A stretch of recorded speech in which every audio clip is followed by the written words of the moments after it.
दोस्तों, आज की स्टोरी है चमत्कार। छोटी अनु ने गुल्लक से सब सिक्के निकाल लिए और उनको बटोर कर जेब में रख लिया। घर से निकल पड़ी। पास में ही केमिस्ट की दुकान थी।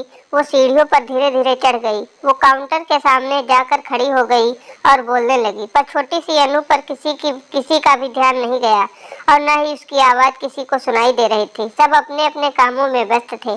दुकान मालिक का कोई दोस्त बाहर देश से आया था, वो भी उससे बात करने में व्यस्त था। तभी उसने अपनी जेब से एक सिक्का निकालकर काउंटर पर फेंक दिया। सिक्के की आवाज़ से सबका ध्यान उसकी ओर गया। उसकी तरकीब काम आ गई। दुकानदार उसकी तरफ आया और उससे प्यार से पूछने लगा, बेटा तुम्हें क्या चाहिए? उसने अपनी जेब से सब सिक्के निकालकर अपनी छोटी सी हथेली पर रख ली और बोली कि मुझे चमत्कार चाहिए। दुकानदार पहले तो समझ नहीं पाया, तो फिर उसने पूछा। वो बच्ची बोली, मुझे चमत्कार चाहिए। दुकानदार हैरान होकर बोला, बेटा यहाँ दवाई मिलती है, चमत्कार नहीं मिलता। वो बच्ची बोली, अगर यहाँ दवाई मिलती है तो चमत्कार भी आपके यहाँ ही मिलने चाहिए। दुकानदार बोला, बेटा लेकिन आपसे ये किसने कहा कि यहाँ चमत्कार मिलता है?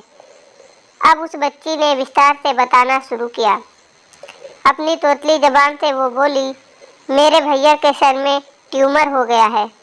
पापा ने मम्मी को बताया है कि डॉक्टर 5 लाख रुपए बता रहे हैं। अगर समय पर इलाज ना हुआ तो कोई चमत्कार ही इसे बचा सकता है और कोई संभावना नहीं। वो रोते हुए माँ से कह रहे थे, अपने पास कुछ बेचने को भी नहीं है, ना कोई जमीन जायदाद है, ना ही गहने। सब इलाज के में पहले ही खर्च हो गए। दवा के पैसे बड़ी मुश्किल से जुटा पा रहा हूँ। वो मालिक का दोस्त उसके पास आकर बैठ गया और प्यार से पूछने लगा, अच्छा कितने पैसे लाई हो तुम चमत्कार खरीदने को? उसने अपनी मुट्ठी में सब पैसे निकाल कर उनके हाथों में रख दिए। जब उसने पैसे गिने तो वो 51 रुपये 50 पैसे थे। वो व्यक्ति हंसने लगा और अनु से बोला, समझो तुमने चमत्कार खरीद लिया, चलो मुझे अपने भाई के पास ले चलो। वो व्यक्ति जो केमिस्ट का दोस्त था, अपनी छुट्टी बिताने भारत आया था। वो न्यूयॉर्क का एक प्रसिद्ध न्यूरो सर्जन था।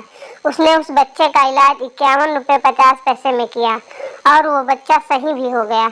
आखिर प्रभु ने अनु को चमत्कार भेज ही दिया। वो बच्ची बड़ी श्रद्धा से उसको खरीदने चली थी, वो उसको मिल गया। प्रभु सबके पालनहार हैं। उनकी मदद ऐसे ही चमत्कार के रूप में मिलती रहती है। बस आवश्यकता है तो सिर्फ सच्ची श्रद्धा की, क्योंकि परमात्मा संसार के कण कण में है।